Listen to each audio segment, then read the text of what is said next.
Hi, good afternoon, everybody. It's Keiwa. Hi, hello. This video is going to be about how to have a great St. Lucian vacation even if you're on a budget. Now, coming to St. Lucia can be extremely expensive. Um, the prices can add up and end up being very costly for visitors.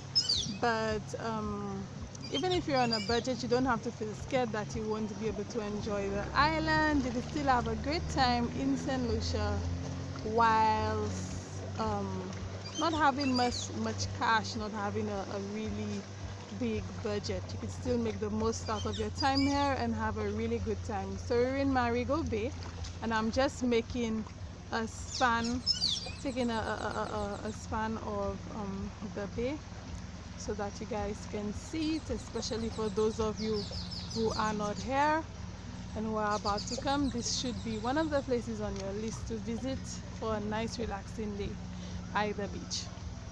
So I have my notes. I'll be looking down and just making sure that I say exactly what I wrote down to say for you guys. Okay, so the first thing that you should consider if you're on a budget is to travel during the off season. The off season is usually we would say from July to October, and this is the time where less people are visiting St. Lucia.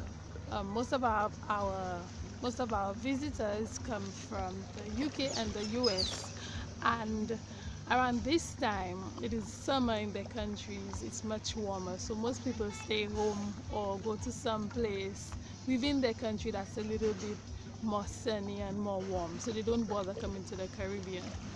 The on season is during December to about April, from November to April, sorry, and this is the time where it would be more cold in the northern countries, especially from November to February. So most people try and escape the cold and they come to St. Lucia. So if you're looking to have a vacation on a budget, you would probably really want to come here during the off season, which is from July to October. During this time, since the amount of visitors who come here are very low, the prices are reduced. So the prices for accommodation can be reduced from 10% to up to 40%. So this is a good time to come and get deals. So if you don't have much cash to spend, you should consider coming to the island around this time. Okay, so another way that you could make the best out of St. Lucia and come to St. Lucia and have a great time here, even if you're on a budget, is to use local Airbnbs, local guest houses as your place of stay instead of an all-inclusive hotel, or instead of even if it's not all-inclusive, instead of a major hotel. You could get Airbnbs for as low as 40 US a night, 50 US a night, especially if they're locally owned. In my experience, those who are locally owned are usually much cheaper than those run by expats. Plus, you get the added bonus of having a local on island that you're staying at to probably help you figure things out and help you with any problems that you have whilst you're here.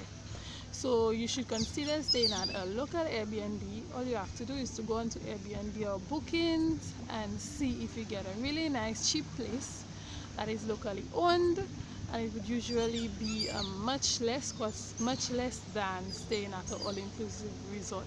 So that extra money that you would spend per day, that extra money that you would spend at the resort for the accommodation at the resort, you could use it to travel around the island. You could use it to rent a vehicle to go to all the awesome places on island and really enjoy your stay in St. Lucia. You could also use it to splurge on food, try many different types of food, try local food as well, and also get stuff for you to cook yourself instead of that money being used to pay for hotel and accommodation at a hotel. So the third thing that you could do if you're on a budget to be able to have a great time in St. Lucia, even if you don't have much cash, is to use a lot of local dining. Now, in St. Lucia, it's very easy for you to get a local breakfast and a local lunch. A local breakfast would probably cost about 10 EC. You would get tea, bread, and stuff in your bread like saltfish, and have a really nice local St. Lucian breakfast for about 10 EC. That's about 4 US. And lunch would usually cost, a really nice lunch would usually cost from 20 to 25 EC, which is about roughly 8 US. So instead of being here and going to the more tourist-oriented restaurants, which would probably cost you 30 US for 15 to 30 US for lunch, you could actually eat at a nice local food place, a nice local restaurant near where you live, and that would save you much more cash, especially throughout the span of your stay. When you put all the money that you save together, it ends up being a lot. So eating at a local restaurant is a very good idea instead of going to eat breakfast, lunch, and dinner at more tourist-oriented restaurants, because the prices there can be doubled and tripled sometimes. Triple the amount you would pay if you go to a local place.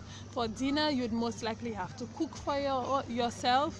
So cook on your own, prepare your own food, or maybe you'd have to dine at a nice restaurant. But breakfast and lunch, you could definitely get that at a local restaurant. So that would save you lots of money. Another thing that you could do is to use the local bus. Now I have a guide. Part of the guide that I currently have on my website shows you how to use the local bus, but I'm in the process of creating a specific guide just to help people figure out how to travel around St. Lucia and get from place to place easily. So if you're thinking of really exploring the island, one thing that you could do is to use the local bus instead. There are a lot of places that you could go to using the local bus, and you would be able to at least get as close to the attractions as possible, get very close to them as possible, or the bus would actually drop you at the specific attraction instead of you having to pay a taxi. It is very expensive to run a taxi business in St. Lucia, so the taxi can cost a lot. Sometimes if you want to go to some place, you might end up paying 100 US up to 200 US for a tour, 80 US to get from one place to the next, 60 US. Whereas you could probably get to that same place using the local bus. If you learn how to do it, you could get to that same place for about probably 20 EC in all, or 10 EC in all, for both you and your spouse. So another great way to save money and to be able to explore the island and have a great time on a budget is to use the local bus to travel instead of hiring a rental or taxi.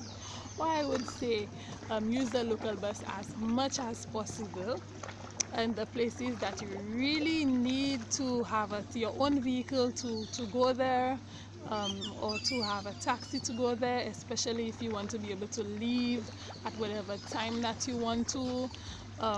Then you could get a taxi or you could get a rental to go to these places, but try your best to travel using the local bus. There are many places that you could go. You could go visit Castries using the local bus. You could go to Rodney Bay using the local bus. You could reach very close to Pigeon Island using the local bus. You could reach to Viewfort Sandy Beach using the local bus. You could come to Marigo Bay using the local bus. So there are many places that you can go using the local bus, so you should consider doing that instead of getting a taxi. So the next tip that I have is, whilst you're here, if you're looking to save money, in addition to dining at a local restaurant, you should probably consider